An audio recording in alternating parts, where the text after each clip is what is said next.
This thing is an absolute beast, as you heard in that intro. It's a custom shop Les Paul that belongs to my buddy Jason, and it's got some very interesting specs. In fact, we're not 100% sure what this even is. So hopefully somebody out there with some knowledge about the Gibson custom shop and the Zakk Wylde sort of limited run guitars out there could weigh in on this. It's got a BFG style top on here. You can see it's got that kind of raw top thing going where it's not smoothed over or anything like that. The classic Zakk EMG setup on there. I'm guessing this is a nice thick ebony fretboard on here, but then it's got a 3-piece maple neck. It's a really, really lovely neck on there.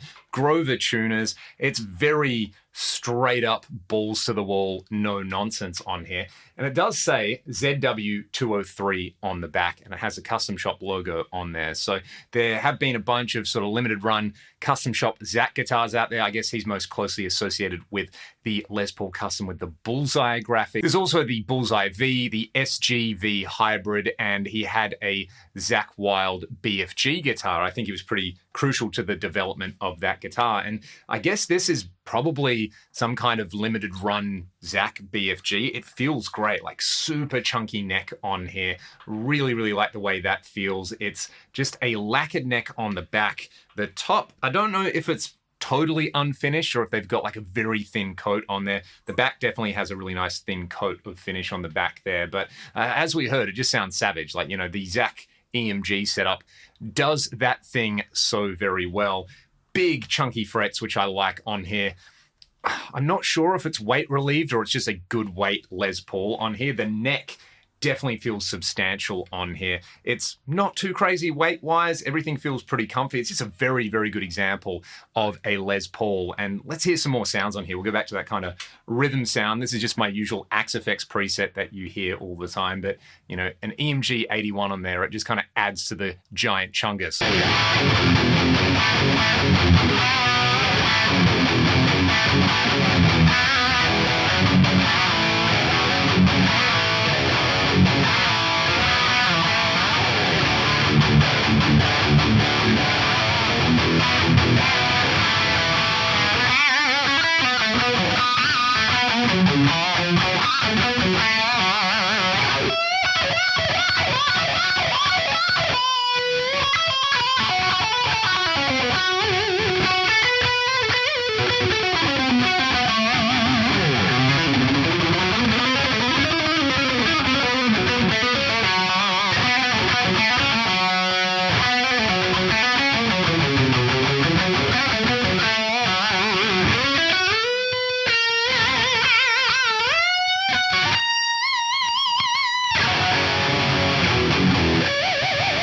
Oh man, those harmonics absolutely leap out of this.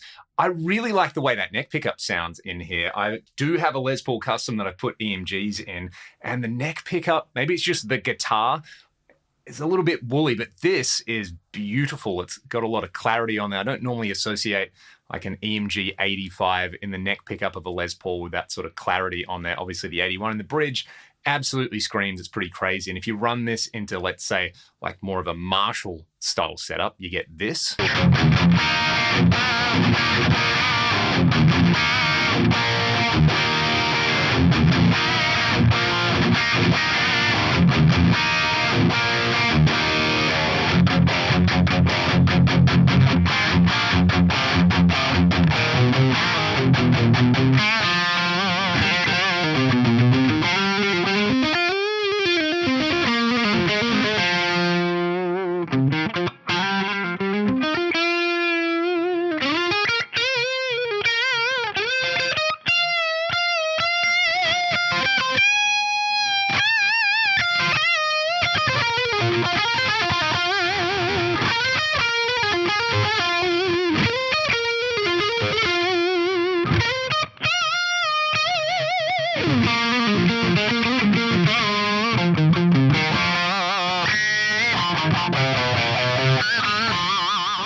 really great sounding, great playing guitar. And while it does the giant Chungus Zakk thing so very well, as you would expect with the wide neck, the big frets, the EMG setup in there, it also does a bunch of other tones that I didn't expect, like those kind of swampy southern tones. And, you know, around the time this was made, I'm guessing like the mid to late 90s, obviously Zakk was doing the Pride and Glory thing. I think he'd probably just started Black Label Society as well. So he was exploring that side of his playing. Still basically the same setup he could do an Aussie gig with. And, you know, it's great for those tones. But I'd love to hear from anybody who knows more about this run of guitars, if they can confirm anything for Jason so that he can know a little bit more about the provenance of this guitar. It's a super unique Les Paul, and it makes me want to track down a BFG and slap a set of Zakk Wylde EMGs in there so that I can get this kind of tone, because it is no nonsense, straight to the point.